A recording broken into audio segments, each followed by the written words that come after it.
bersama para sahabatnya tatkala menggali parit saat perang Khandaq.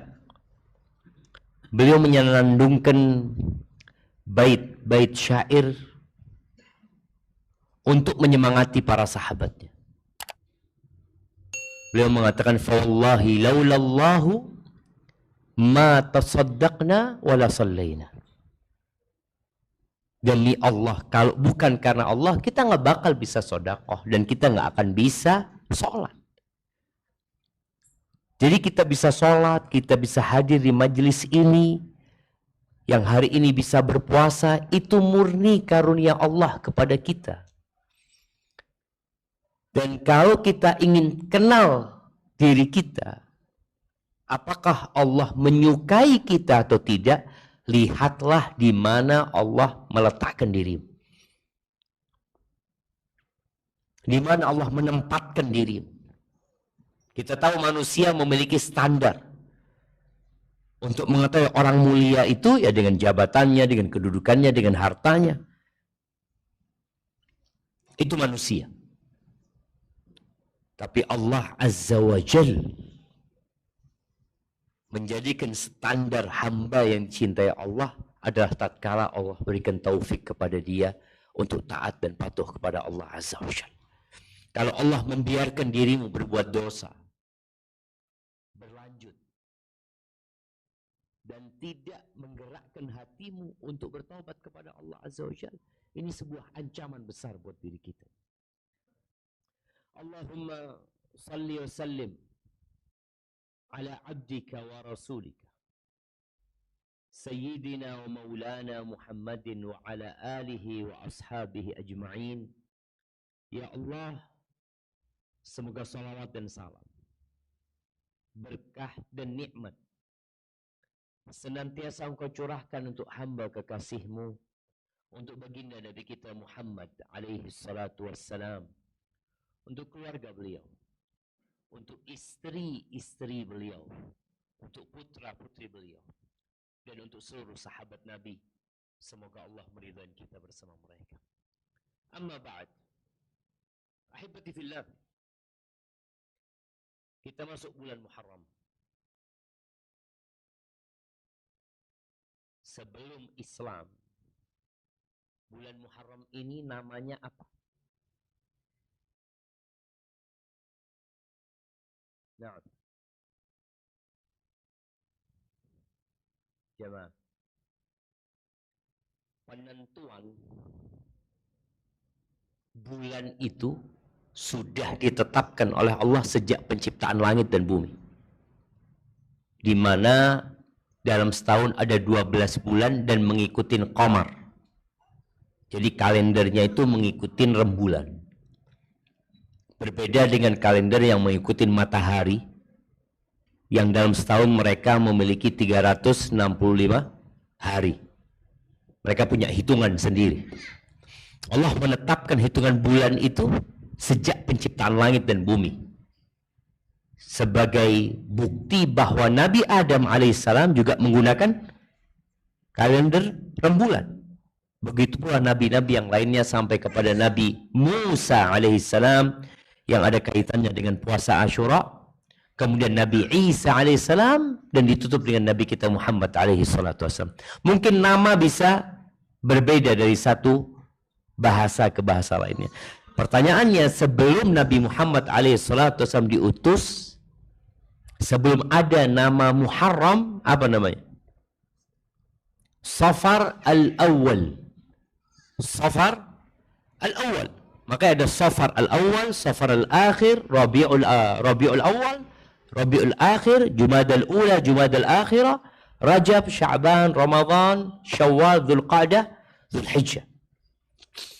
Sebenarnya Muharram ini sifat untuk bulan ini. Syahrullahil Muharram. Karena dalam 12 bulan itu ada 4 bulan haram. Apa bulan haram? Muharram, Rajab, Dzulqa'dah, Dzulhijjah. Dan subhanallah ya, 12 bulan ini dimulai dengan bulan haram, ditutup dengan bulan haram. Menunjukkan seorang muslim itu harus lebih berhati-hati di penghujung tahun dan ketika memulai awal tahun. Karena berbuat dosa di bulan haram dan di bulan lainnya berbeda bobotnya. Dan para ulama yang mengagungkan 30-an. Mereka mengagungkan 10 akhir Ramadan, 10 awal Dzulhijjah, dan 10 awal Muharram. Tapi terkadang mereka yang tidak mengenal bulan-bulan Islam, ya biasa-biasa aja. Nggak ada perasaan, oh kita di awal tahun ya, umurku berkurang ya. Bagaimana aku punya rencana di awal tahun ini sampai akhir tahun. Rencana-rencana kebaikan yang kalau antum mati sebelum melaksanakan itu, insya Allah pahala dapat. Dapat pahala. Artinya di awal tahun antum sudah merencanakan, ana 12 bulan ini ana mau ngapain. Ana insya Allah punya rencana puasa paling tidak dalam sebulan 3 hari. Rencana nih. Ana insya Allah mau sodakoh tiap bulan dari gaji ana ya 5% lah. Antum mati. Niat itu memiliki kekuatan yang dahsyat sekali. Berapa banyak amalan yang besar jadi remeh gara-gara niatnya. Dan berapa banyak amalan yang kecil yang dipandang remeh gara-gara niat menjadi satu hal yang besar. Berkaitan dengan Muharram ini, memang tidak ada perayaan khusus. Umat Islam berpindah dari satu tahun ke tahun selanjutnya. Dan kita juga tahu penentuan tahun Hijriyah itu tidak di masa Rasulullah Sallallahu Alaihi Wasallam, melainkan di masa Umar bin Khattab radhiyallahu anhu. Tapi ternyata umat Islam, mereka begitu pedulinya dengan pergantian tahun Masehi. Bahkan kita bisa melihat ya atribut-atribut Masihin, yang artinya orang-orang Kristus, orang-orang Kristen berada di umat Islam. Tapi di akhir Dzulhijjah, di awal Muharram, nggak ada sih. Maka nasihat ana, ketika kita tahu, tolong diamalkan. Bagaimana mengamalkannya? Ya, yang ringan-ringan saja. Surat menyurat yang dibuat, jangan lupa ditambahkan kalender Hijriyah. Ini mahasiswa yang bikin surat menyurat, baik di BEM atau di mana, apa sih kerugian antum kalau menambahkan kalender Hijriyah? Undangan kajian tanggal berapa sekarang? Hari ini tanggal berapa? Tanggal 10 apa tanggal 9? Nah, boleh jadi tanggal 10, boleh jadi tanggal 9. Dan inilah yang menyebab kalender umat Islam itu dinamis. Enggak jumud. Maka keributan akan terus terjadi. Kok bisa ya? Kenapa umat Islam seperti itu ya? Memang seperti itu rembulan itu. Rembulan itu kadang kala kelihatan, kadang kala nggak kelihatan. Makanya Nabi SAW dari 1446 tahun yang udah ngasih tahu. Asyahru hakadha wa hakadha wa hakadha. Wasyahru hakadha wa hakadha wa hakadha.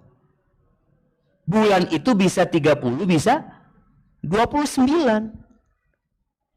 Jadi nggak pasti. Makanya pada saat ada mendung, apa kata Nabi SAW? فَإِنْ غُمَّ عَلَيْكُمْ فَأَتِمُّ عِدَّةَ الشَّهْرِ 30 يَوْمًا. Kalau mendung nggak kelihatan, ya udah bikin 30 hari. Itu syariatnya. Boleh jadi di tempat lain kelihatan. Ya sudah, mereka urusan mereka. Kita nggak kelihatan. Makanya hari ini boleh jadi tanggal 9 atau tanggal 10. Untuk besok mau puasa? Udah capek. Sumu syabab. Nabi SAW ditanya tentang ibadah puasa ini, beliau mengatakan as-siyam la idla lahu. Siam ini, puasa ini ibadah yang nggak ada yang menandinginya. Sebagaimana hadis yang sering kita dengar di bulan Ramadan berkaitan dengan kullu amal ibni Adam lahu illa siyam. Semua amalan manusia itu milik dia. Hitungannya udah jelas. Al hasanatu bi asyri amsalihha ila 700 dhif. Kebaikan itu dilipat gandakan jadi 10 sampai 700 kali lipat. Illa shaum. Kecuali puasa, kata Allah Azza. Fa innahu li. Kata Allah dalam hadis qudsi ini, puasa itu milikku wa ana ajzi bihi. Aku yang akan berikan pahala khusus untuk puasa ini. Kenapa? Yada'u ta'amahu wa syarabahu wa syahwatahu min ajli. Orang ini meninggalkan makan, padahal makan itu kebutuhan pokok manusia. Meninggalkan minum, meninggalkan syahwatnya karena aku. Dan sebaik-baiknya puasa setelah puasa Ramadan adalah puasa Muharram.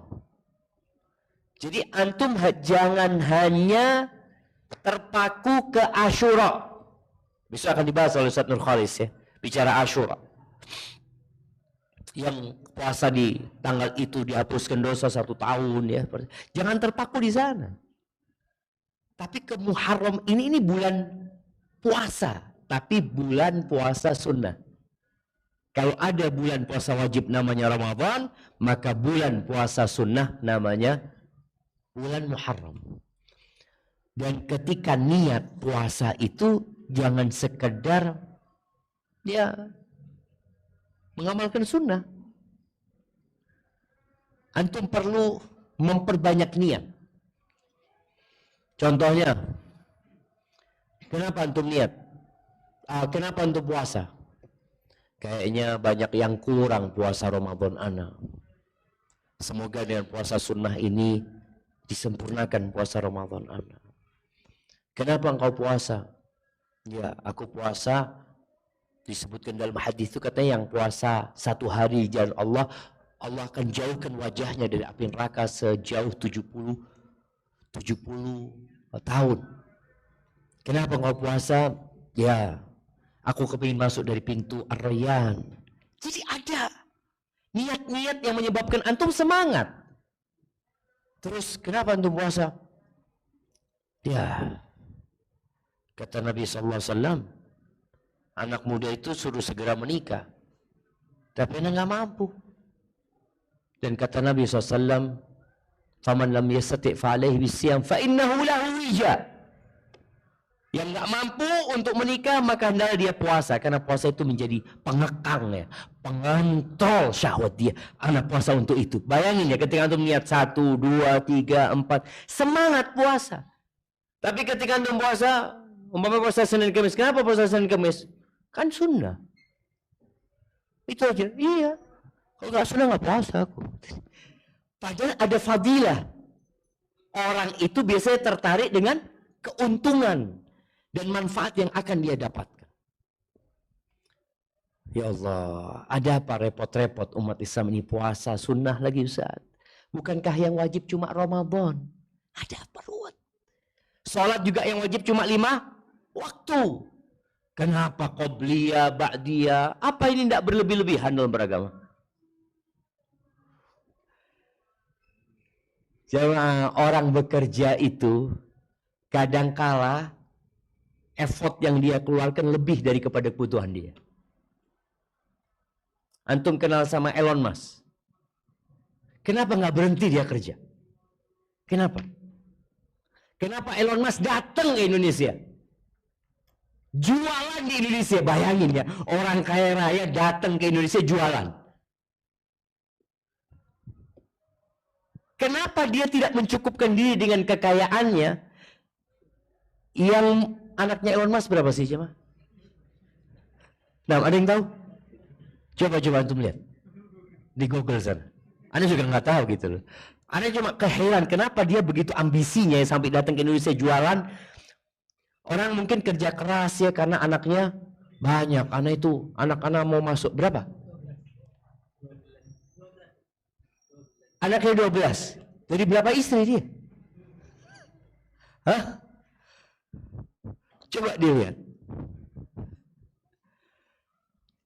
Duitnya Elon Musk ini kira-kira cukup untuk berapa orang coba? Untuk ngurusin berapa anak? Mungkin ribuan orang. Mungkin puluhan ribu orang. Tapi dia terus bekerja. Itu yang terjadi sama kita. Kalau urusan dunia, kita tidak mencukupkan dengan kebutuhan. Antum butuh baju berapa sih? Berapa? Manusia ini butuh baju berapa? Berapa kira-kira? Berapa? 2 lah. 1 dipakai, 1 untuk ganti. Itu kebutuhan. 1 dipakai, 1 untuk ganti. Tapi kalau keinginan, nggak ada batasannya. Dan orang-orang jualan itu untuk kebutuhan apa keinginan? Untuk keinginan manusia. Maka ada istilah sembako. Apa sembako itu? 9 makanan pokok. Ya gitu. Artinya ini benar-benar orang itu dibutuhkan sama orang. Dan kebutuhannya sebenarnya nggak banyak. Makan itu kebutuhannya berapa? Manusia itu makan untuk apa? Untuk membuat punggungnya tegak. Tapi kalau antum ba'dal maghrib jalan ya ke jalan yang menuju Taman Anggrek atau menuju Taman Gading, kanan kiri jualan ini, terus kafe sana, kafe sini. Emangnya manusia membutuhkan itu? Enggak, keinginan. Makanya berapa banyak orang yang setelah makan di tempat itu nggak mau balik lagi dia. Na'udzubillah kata dia. Nah, mahal ternyata. Iya, engkau makan di rumah masak selesai. Mungkin 1/4 dari yang kau keluarkan di sana. Yang Anda ingin sampaikan kali bicara ibadah, kenapa kita kok memperbanyak puasa sunnah di bulan Muharram? Ini apa sebenarnya sih? Yang wajib kan cukup. Orang itu kok menjalankan yang wajib, Ustaz, meninggalkan yang sunnah, yang meninggalkan yang haram, masuk surga enggak? Masuk surga enggak? Kata Nabi SAW kepada seorang sahabat yang tanya tentang kewajiban-kewajiban, sholat, puasa, zakat, lalu dia mengatakan, la azidu ala dzalik, aku enggak akan nambah dari yang wajib itu, kata dia. Apa kata Nabi SAW? Aflaha in sadaq. Sukses dia, selamat dia, beruntung dia kalau dia jujur. Tapi ternyata surga itu ada banyak tingkatannya. Bicara rumah, orang kebutuhan rumah itu, ya sudah, yang penting ada atapnya, ada ruangannya, dan bisa hidup nggak kena matahari, nggak kena hujan. Masuk surga butuhnya itu apa? Ya sudah, selamat dari api neraka umpamanya. Tapi itu ada 100 tingkatan surga itu. Masa antum nggak kepingin gitu loh, dapat bidadari 72. Nah, antum nggak pingin? Ana cukup Ustaz, 1 Ustaz. Ruwet 1 ini Ustaz.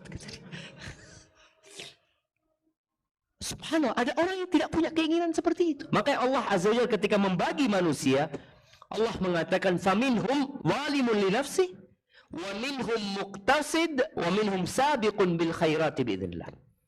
Manusia itu ada yang zalim li nafsi, menzalimin dirinya. Artinya dia udah muslim tapi dia masih melakukan dosa, kewajiban mungkin ditinggalkan. Ini zalim li nafsi, dia menzalimin diri dia sendiri. Kalau dia diajak untuk berpikir, dia nggak akan melakukan itu sebenarnya. Apakah ada orang yang mau membakar rumahnya sendiri? Nggak ada. Secara akal nggak ada. Apakah ada orang yang mau membakar anaknya sendiri? Nggak ada. Tapi sebagian orang tua membakar anaknya di neraka. Artinya dia memfasilitasi anaknya untuk masuk neraka. Ini orang yang menzalimin diri dia sendiri gitu. Maka dia akan menyesal kelak pada hari kiamat. Jadi orang yang melanggar aturan Allah, meninggalkan yang wajib, Itu disebut zalimun li nafsi, mendolimi diri dia sendiri. Yang kalau dalam urusan dunia akan dibilang sama orang-orang ini orang bodoh. Punya motor, tahu-tahu dia buka tangkinya, dia bakar motornya. Apa kata orang kampung? Edan. Kata dia, loh ini motor-motor anak, apa urusan itu? Yang edan yang mana? Yang bakar apa yang negur? Ya mah? Yang bakar apa yang negur? Dua-duanya edan. Ada orang itu yang memang nggak bisa ditegur. Maka Allah mengatakan wa'arid 'anil jahilin. Udah abaikan orang-orang bodoh. Kau cuma akan menghabiskan waktu, energi menghadapi orang-orang seperti itu. Tapi ada orang-orang yang lupa. Ada orang-orang yang lalai yang bisa untuk diingatkan. Tugas kita mengingatkan. Yang pertama zalimul li nafsi. Yang kedua muktasid. Muktasid ini yang hanya menjalankan kewajiban, meninggalkan yang haram. Bas. Dan muktasid ini rawan untuk jadi zalim li nafsi sebenarnya. Seperti mahasiswa, kalau dia ngomong yang penting anak lulus, biasanya nggak lulus. Antum lihat mahasiswa yang ngejar pokoknya lulus, biasanya nggak lulus. Tapi kalau enggak, anak ingin mumtaz, ya nilai paling enggak 100 kurang 1. Ketika orang punya rencana seperti itu, sikap dia akan berubah. Karena dia punya target yang begitu dahsyatnya. Berbeda dengan yang targetnya yang penting lulus. Dia akan belajar, yang penting belajar lah. Makanya berapa banyak mahasiswa setelah ujian cari syafaat. Ustaz, bisa nggak dinaikkan nilai anak dikit gitu Ustaz? Sana sini. Anak kalau lihat di grup dosennya, ini gimana menghadapi mahasiswa kayak gini gitu. Bungkus saja sudah kata dia. Ada orang tadi yang targetnya mumtaz. Maka Allah katakan wa minhum sabiqun bil khairat. Biiznillah. Ada di antara mereka yang berlomba-lomba dalam kebaikan. Maka bulan Muharram ini untuk yang mau berlomba-lomba dalam kebaikan. Kalau yang cuma mau jadi muktasid, nggak perlu dengan Muharram dia. Karena di bulan Muharram nggak ada puasa wajib. Nggak ada. Ramadan selesai. Engkau punya puasa nadhar wajib, oh fadhol engkau kerjakan. Itu wajib. Supaya engkau tetap berada di level muktasid. Sabiqun bil khairat ini, berlomba-lomba dalam kebaikan ini, seharusnya kita lebih daripada perlombaan kita dalam urusan dunia. Antum dapat melihat ya, semangat orang bekerja dan sekolah di pagi hari. Habis subuh orang tua sudah menyiapkan anaknya, suruh sarapan, suruh pakai baju seragam, suruh murojaah, mau sekolah nih. Ketika nggak puasa Asyura, kata dia, anaknya kan nggak wajib, kata dia. Emangnya sekolah wajib? Jawab. Emangnya engkau hari itu anakmu sekolah wajib? Artinya kalau anak itu nggak sekolah, kau masuk neraka? Ya enggak lah. Tapi kan gimana, dia kan mau kerja nanti, takut nggak lulus. Urusan dunia terus perhitungannya.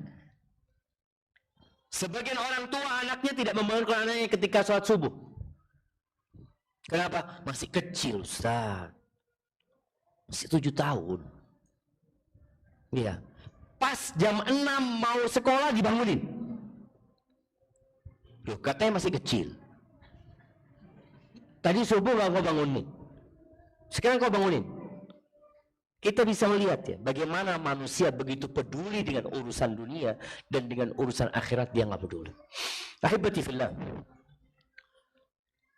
Rasulullah sallallahu alaihi wasallam di hadis yang diriwayatkan Imam Al-Hakim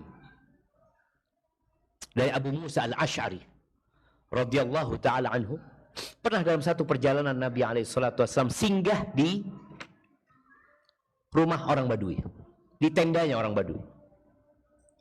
Sama orang Badui ini Rasulullah sallallahu alaihi wasallam disambut, dimuliakan, dijamu Dan kita tahu seorang muslim itu kalau ada orang lain berbuat baik sama dia, apa tugas dia? Membalas kebaikan orang itu gitu loh. Nabi mengatakan alaihi salatu wassalam, man sana'a ilaikum ma'rufan fakafi'uh.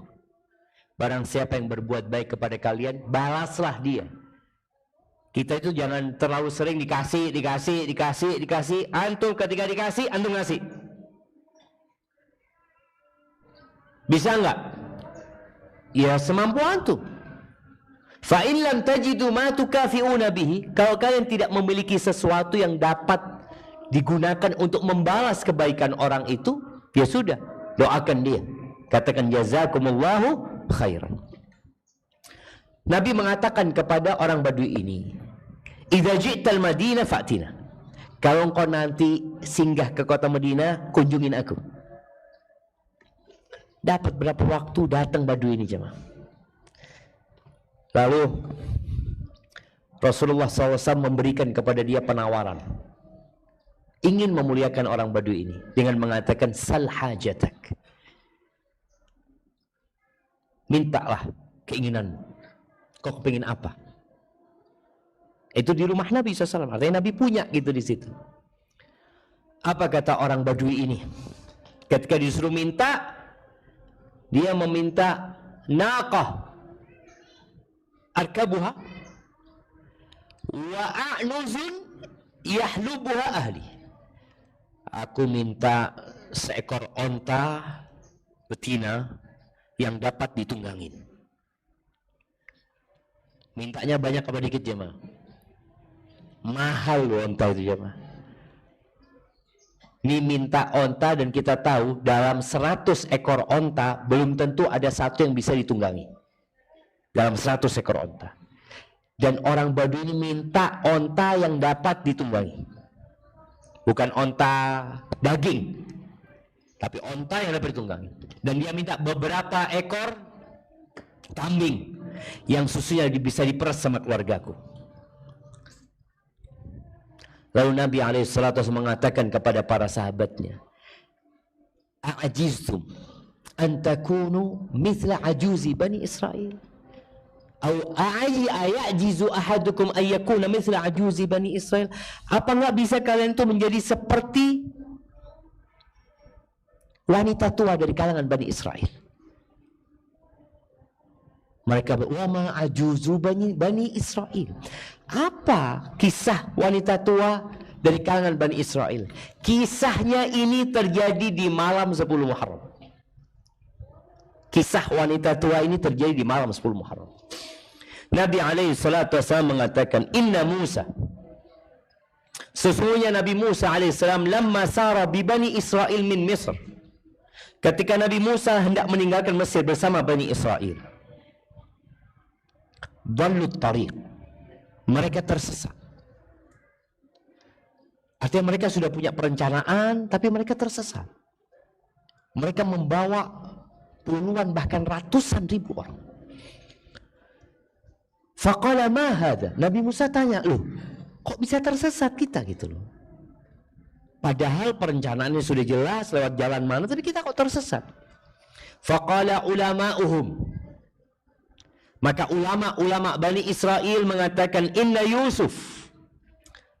Ingat kejadian ini di malam Asyura. Jadi malam tanggal 10. Ulama-ulama Bani Israel mengatakan sesungguhnya Nabi Yusuf alaihissalam lamma hadarahul maut, ketika hendak meninggal dunia, akhadha alaina mawthiqan minallahi ta'ala. Beliau bikin perjanjian kepada kita dari Allah Azza wa Jalla. Alla nakhruja min Misr hatta nanqula idhamahu ma'ana. Bahwa kita enggak boleh meninggalkan Mesir kecuali kita membawa jasadnya Nabi Yusuf alaihissalam. Dan kita tahu yang membawa Bani Israel ke Mesir siapa? Nabi Yusuf. Nabi Yusuf. Bani Israel sebelumnya ada di mana? Palestina. Ketika Nabi Yusuf mendapatkan jabatan di Mesir, maka keluarganya dibawa. Dan Nabi Yusuf berpesan ketika mau mati, kalian nggak boleh meninggalkan Mesir sampai kalian bawa jasadku bersama kalian. Qala Musa alaihissalam, faman ya'lamu mawdi'a qabri. Di riwayat, waman yadri qabra Musa. Siapa yang tahu kuburannya Nabi Musa? Selama hidupnya Nabi Yusuf ya. Siapa yang tahu dengan kuburannya Nabi Yusuf? Selama hidupnya Nabi Musa nggak pernah tahu di mana kuburannya Nabi Yusuf. Qalu ma nadri aina qabru Yusuf. Kita nggak tahu di mana kuburan Yusuf. Illa ajuzan min Bani Israel. Kecuali ada satu wanita tua renta yang panjang umur dari kalangan Bani Israel. Hanya dia satu-satunya wanita yang tahu dengan kuburan Nabi Yusuf. Jamaah, kita belajar di sini. Panik itu tidak menyelesaikan masalah. Nabi Musa nggak panik ketika tersesat. Beliau tanya baik-baik. Kenapa? Nggak ada cerita menyalahkan, lu kok nggak ngomong waktu itu? Seharusnya kalian ngomong dari kemarin. Nggak ada. Dan seorang muslim yang kuat itu tidak mudah mencela orang lain. Nabi Musa nggak mencela mereka. Nabi Musa tanya baik-baik, siapa yang tahu kuburan Nabi Yusuf? Mereka mengatakan fulan. Terkadang kita di waktu yang sangat kritis malah cari kambing hitam. Ini gara-gara engkau. Mamanya naik mobil, bannya bocor. Udah bocor nih. Ya Allah, antum nggak ngecek bannya tadi, kata dia. Coba antum cek tadi, kan nggak kayak gini. Orang tempat tambal ban dekat situ. Apa selesai masalahnya? Ya enggak. Sudah ini bocor, sekarang cari tambal ban. Antum nggak usah nyalahkan orang. Nabi Musa tidak menyalahkan ulama Bani Israel. Padahal mereka sudah tahu dengan perjanjian itu. Bertanya, siapa yang tahu? Ajuz Bani Israel. Baik. Faba'atha ilaiha fa'atatuh. Maka kirim orang Nabi Musa, dijemputlah orang ini untuk menjumpai Nabi Musa alaihissalam. Nabi Musa mengatakan, duluni ala qabri Yusuf, tunjukkan kepada aku kuburan Nabi Yusuf. Qalat, la wallahi, la af'al. Enggak, demi Allah, kata dia, aku tidak akan kasih tahu engkau. Hatta tu'tiani hukmi, sampai syaratku engkau penuhi. Bayangin jemaah, dia punya sesuatu yang dengannya dia jual mahal. Bahkan wanita bersumpah nggak akan ngasih tahu. Sampai syaratku nggak penuhi. Wa ma hukmuki. Kata Nabi Musa, apa syaratmu? Aku ma'aka fil jannah. Aku bersamamu di surga. Bayangin jemaah. Tuh Nabi, orang Badui itu cuma minta apa? Onta. Minta kambing. Onta dan kambing akan ditinggal. Wanita tua ini mengatakan, aku ma'aka fil jannah. Aku bersamamu di surga. Nabi Musa merasa permintaannya terlalu berat. Nah, udah masuk waktu. Antum mau berbuka duluan? Baik jemaah.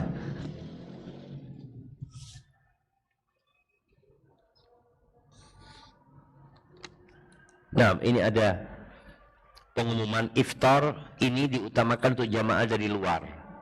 Berikutnya untuk mahasiswa non asrama. Berikutnya untuk mahasiswa non asrama. Untuk mahasiswa asrama sudah disediakan di dapur. Masya Allah, prasmanan mahasiswa. Ya, di dapur prasmanan ya. Ngambil sendiri kan untuk di dapur. Tapi kembali kepada cerita wanita tua ini. Nabi Musa alaihissalatu wassalam, dia merasa syarat perempuan ini terlalu berat. Kalau dia mau masuk surga aja mungkin. Ini masuk surga bersama Nabi Musa. Firdaus al-a'la. Dan seperti itulah orang-orang yang sabiqun bil khairat, yang berlomba-lomba dalam kebaikan. Fa'auha Allah ta'ala ilaihi an a'tiya hukma. Allah memberikan wahyu kepada Nabi Musa, udah kasih persyaratan dia. Fantalaqat. Ketika udah dikasih syaratnya, perempuan ini berangkat ke Buhairah, seperti ada danau di sana, tempat kumpulnya air. Faqalat amdibu hadzal ma, keringkan danau ini. Ada tempat pembuangannya, dikeringkan. Bayangkan, di malam itu jam. Di malam itu. Dan mereka tidak panik gitu. Ya sudah, bismillah, keringkan. Fa'amdabu, qalat ihfiru. Lalu dia tunjuk tempat, gali tempat ini. Digali tempat itu, dapat jasadnya Nabi Yusuf alaihissalam. Falamma aqalluha ilal ardi, ketika jasadnya diangkat naik ke bumi dari dalam sana, dari perut bumi menuju ke punggung bumi, idza tariq mithlu daw'in nahar, jalan pelarian itu seperti cahaya siang, jemaah, terang sekali, jemaah. Maka jemaah rahimakumullah, memperbanyak ibadah itu sejatinya untuk manfaatnya, atau manfaatnya untuk diri kita sendiri. Hidup ini pilihan. Allah mengatakan walikullin darajatun mimma amilu, semua akan mendapatkan derajat-derajat sesuai dengan amalannya. Nggak sama yang puasa tanggal 10 Asyura saja dengan yang puasa tanggal 9 dan 10. Yang puasa tanggal 9, 10 nggak sama dengan yang puasa tanggal 9, tanggal 10, tanggal 11. Yang puasa 3 hari nggak sama dengan yang lanjut tanggal 13, 14, 15. Ingat, fastabiqul khairat, berlomba-lombalah dalam kebaikan. Maka di awal tahun ini rencanakan amal soleh, kebaikan-kebaikan ke depannya. Itu yang dapat Anda sampaikan. Aqulu qawli hadha wa astaghfirullah li wa lakum wa lisairil mu'minin wal mu'minat fastaghfiruhu innahu huwal ghafurur rahim. Assalamualaikum warahmatullahi wabarakatuh.